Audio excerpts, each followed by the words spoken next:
বিজেপির আইনজীবীকে নিয়ে কেষ্টর আইনি লড়াই। অনুব্রতর হয়ে আইনি লড়াইয়ে বিজেপির আইনজীবী। অনুব্রতর হয়ে থানায় যান বিজেপি আইনজীবী সেলের নেতা এবং শনিবার থানায় গিয়েছিলেন আইনজীবী বিপত্তারণ ভট্টাচার্য। লোকসভা ভোটের সময় বিজেপির প্রচারে ছিলেন বিপত্তারণ ভট্টাচার্য এবং কেষ্টদার সঙ্গে চক্রান্ত করা হয়েছিল থানায় বলেছিলেন বিপত্তারণ। অনুব্রতর পাশে নেই তৃণমূলের আইনজীবীরা।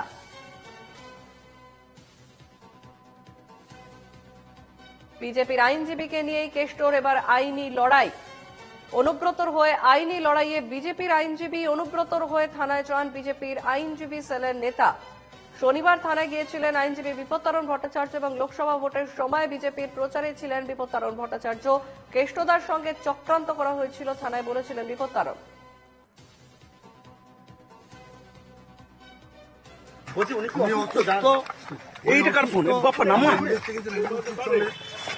সহযোগিতা করেছি, ভবিষ্যতেও করবো। আমরা আছি, আমাদের আইনের উপর আস্থা আছে, বিচার ব্যবস্থার উপর আস্থা, আমাদের আদালতের উপর আস্থা, প্রশাসনের উপর আস্থা। একটু দাঁড়িয়ে বলে দিন, এটা কি জানালেন দাদা? এটা কি জানলেন মানে আয়োগকে জানালেন? আয়োগকে জানালেন? জানি, আমরা সমস্ত যা জানাবার সেটা জানি।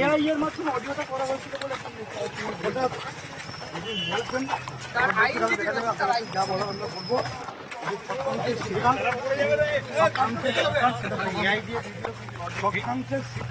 চক্রান্ত করছি, তারা এই চক্রান্ত করছে বলে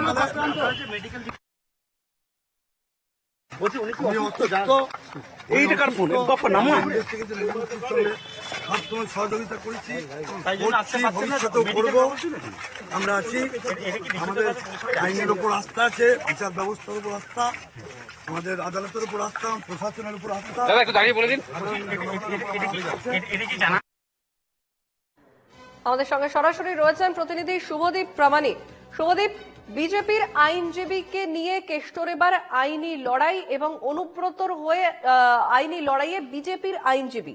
তবে এবার স্বাভাবিকভাবেই প্রশ্ন ওঠে যে তৃণমূলের আইনজীবীরা কি আর অনুব্রতর পাশে থাকতে চাইছেন না?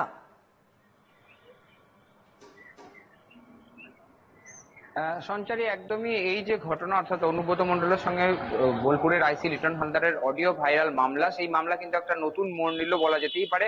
কারণ বিপত্তারণ ভট্টাচার্য, যিনি অনুব্রত মণ্ডলের প্রধান আইনজীবী বলা যেতে পারে, যে আইনজীবীর দল রয়েছে অনুব্রত মণ্ডলের এই মামলার ক্ষেত্রে তাতে, এবং সেই কারণেই কিন্তু আমরা দেখেছিলাম যে শনিবার তিনি একদল আইনজীবীর সঙ্গে এসেছিলেন এবং রবিবার যখন অনুব্রত মণ্ডলের সহযোগী দেবব্রত সরকার এবং তার সঙ্গে এসেছিলেন এই বিপত্তারণ ভট্টাচার্য, এবং তিনি মূলত যে এই ঘটনার আয়ও তার কাছে কিন্তু একটি মেডিকেল রিপোর্ট জমা দিয়ে যান, এবং যখন বেরিয়ে যান সাংবাদিকদের প্রশ্নে কিন্তু তিনি সঠিক উত্তর না দিলেও তিনি বলেছেন এগুলো একদমই মিথ্যা, এগুলো সমস্ত চক্রান্ত করা হচ্ছে।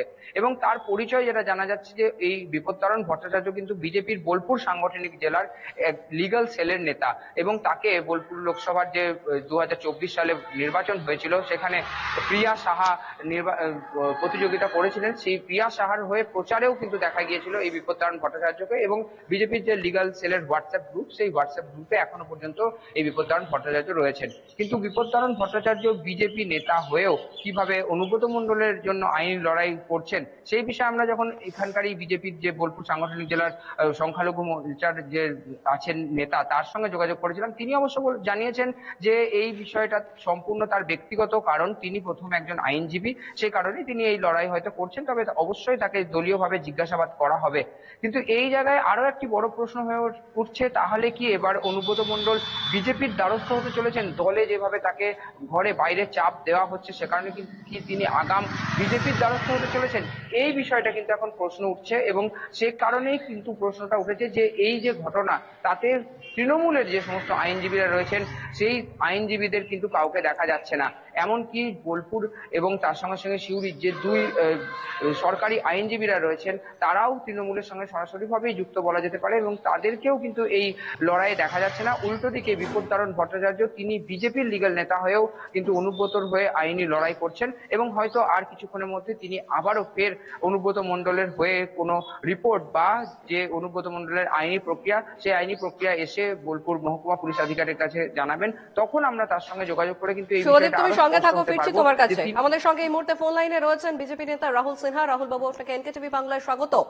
বিজেপির আইনজীবীকে নিয়ে এবার অনুব্রত মণ্ডল আইনি লড়াই লড়ছেন এবং অনুব্রতর হয়ে লড়াইয়ে আইনজীবী বিজেপির আইনজীবী। সেক্ষেত্রে খুব স্বাভাবিক প্রশ্ন উঠছে যে তৃণমূলের আইনজীবীরা তারা অনুব্রতর পাশে থাকছেন না, তাই জন্য এবার বিজেপির আইনজীবীকে নিতে হচ্ছে অনুব্রতকে।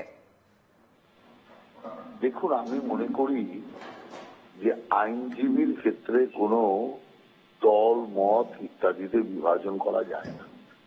ডাক্তারকে যেমন দলে দলে বিভক্ত করা যায় না, কারো না কারো দল, কারো না কারো পথ হতেই পারে, কিন্তু ডাক্তার আর রোগীর সম্পর্ক সেখানে রোগী আর ডাক্তারের সম্পর্কের মধ্যেই সীমাবদ্ধ থাকে।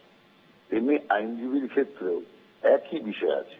সেই জন্য আমি এটাকে কখনো পার্টির সূত্রের মধ্যে বাঁধতে রাজি নই।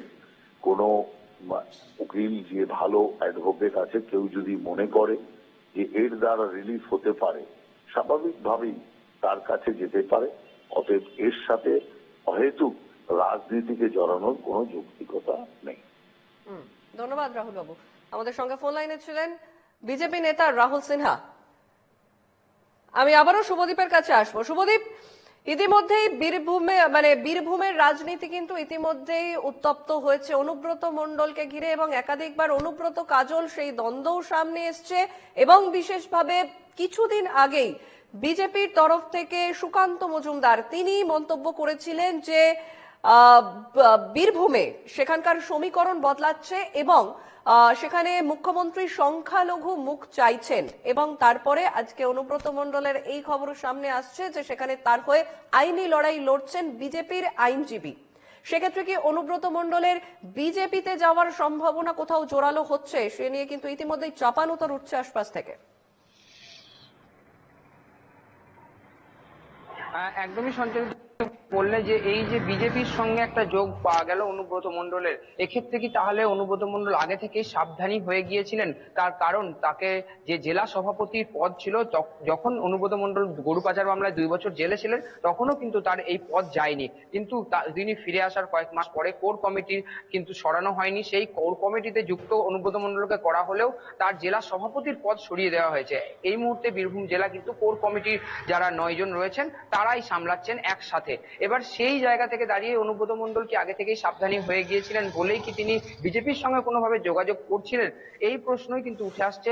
কারণ আমরা দেখেছি সুকান্ত মজুমদারও এক কথা বলেছিলেন যে বীরভূমের রাজনীতিতে কিন্তু সমীকরণ বদলে যাচ্ছে এবং সেখানে যেভাবে মুসলিম নেতৃত্বকে সামনে এগিয়ে আনা হচ্ছে, হিন্দু এলাকায় হিন্দু নেতাদেরকে সরিয়ে দিয়ে সেই প্রবণতা দেখা দিয়েছে। সেই কারণেই কিন্তু কাজল শেখকে কোনোভাবেই সতর্ক করা হচ্ছে না বা কোনো রকম কাজল শেখের বিরুদ্ধে কোনো ব্যবস্থা নেওয়া হচ্ছে না, কাজল শেখকে আরো সামনে এগিয়ে দেওয়া হচ্ছে এবং সেই জায়গায় অনুব্রত মণ্ডলের কিন্তু ক্ষমতা খর্ব করা হচ্ছে। সেই বিষয়গুলো সুকান্ত মজুমদার জানিয়েছিলেন। শুভদীপ, এই খবরে আমাদের নজর থাকবে। আপাতত ধন্যবাদ তোমাকে। আমাদের সঙ্গে সরাসরি বীরভূম থেকে ছিলেন আমাদের প্রতিনিধি শুভদীপ প্রামাণিক।